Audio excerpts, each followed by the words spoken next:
Iran और America आपस में तजावीज़ का तबादला कर रहे हैं, जो एक अच्छी बात है।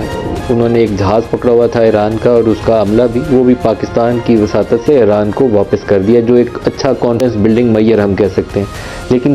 लेकिन साथ ही उस इलाके के अंदर आबना हुर्मुज़ के अंदर तनाव भी बरकरार है।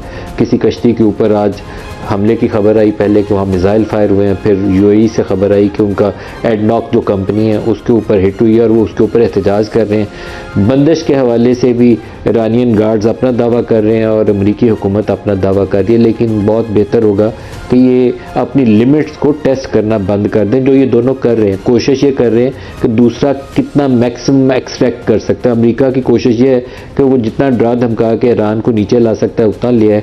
ईरान का ख्याल ये है कि वो अब जंग तो रुक गई है और अमेरिका दोबारा उसके ऊपर जल्दी से हमला करेगा भी नहीं, तो जितना वो इसको टूल देकर कुछ कंसेशन और ले सकते हैं उसको ले ले। लेकिन दोनों सूरत में लिमिट्स होंगी, उस लिमिट्स को हिट करने से पहले इनको आपस में बैठ जाना चाहिए। बाज़ तजिया निगारों का ख्याल ये है कि अमरीकी सदर ने 14 मई से शायद उनका चाइना का विज़िट है, तो उससे पहले ये मामला तय हो जाएंगे। तो हो जाए तो बहुत अच्छी बात है। ज़्यादा तवालत का अंजाम क्या होगा? अब ये खबर चल रही है कि यूके के अंदर शायद कई दहाइयों के बाद जो फूड इन्फ्लेशन है वो अपनी पीक को टच करेगा। और ये सिर्फ यूके की भी खबर है, ये पूरे यूरोप के साथ यही होगा, पूरे अमेरिका के साथ यही होगा, और बाकी दुनिया वो भी इसी की लपेट में आएगी। जो इंटरनेशनल ऑयल प्राइसेस हैं वो दोबारा ऊपर चढ़ना शुरू हो गई हैं, और उनको नीचे रखने का कोई तरीकाकार ऐसा है नहीं है कि ये यकीन दहानी लोगों को कराई जा सके कि अमेरिका आएगा, वो अपना हुर्मुज़ खोलेगा और तेल के कार्गोज चलने शुरू हो जाएंगे। नहीं खुलेंगे।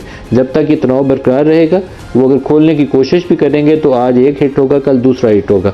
तो बेहतरी का मामला वही है कि मुज़ाकराती मेज़ के ऊपर बैठे और आगे चल पड़े। 3 जो स्टेप्स की तजावीज़ ईरान की तरफ से आई हैं, अगर उसके ऊपर ईरान कुछ पीछे हटे, कुछ चीज़ों के ऊपर अमेरिका पीछे हटे, तो शायद इनको आगे बढ़ने के लिए रास्ता मिल जाए।